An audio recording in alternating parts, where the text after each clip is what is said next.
I wanted to thank you for that, Josh. I wanted to just mention, Brian, you brought it up, fifth generation warfare, and James, I think you did a whole podcast documentary on it. And this is something I think that if those who are listening are not familiar with this, or even any of us here, it's the other missing piece of the puzzle that we're discussing. We're talking about QAnon and, we know about deep fakes and audio fakery and all these other stuff, but literally the idea that social media is the battlefield now, and our mind is the battlefield. I think that's really what this comes down to, and why we're seeing this ramping up of these operations. James, do you have something to add as far as fifth generation warfare and the role you think it's playing in everything we're talking about? Yeah, for people who haven't seen my work on that, corbettreport.com/5thgen, the numeral 5, THGEN. And I did a whole podcast on it because I think this is an incredibly important thing to understand.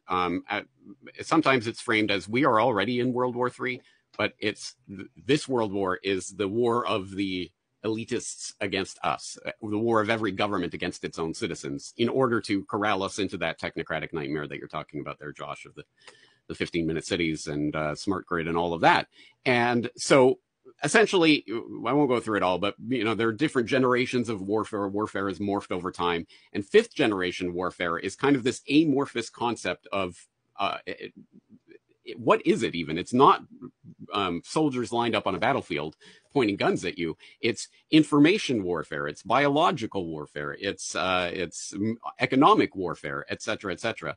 But again, I think the important point to understand is that this is not about militaries fighting against each other. It's about governments essentially fighting against their own citizens. And Dan, we talked about that a few years ago with that Canadian Armed Forces PSYOP wolf sound nonsense. That was just, to me, that was just one of the most blatant examples. For people who don't know, look it up. Dan did a good video about that back in the day, where literally the Canadian Armed Forces are doing this psychological operation that they eventually had to come out and admit once it got reported on, that they were literally playing fake wolf sounds and other things and sending out letters to people in was it Nova Scotia, where they were trying to convince people, wolves are on the loose, be careful, guys, just to test how much they can put fear into their own citizens. That kind of gives you a bit of a handle on what this actually is and what it looks like and where it comes from. And exactly right, Josh. I mean, governments are completely incompetent, but governments aren't what's running things. There are higher levels than that, and they are not, unfortunately, that incompetent.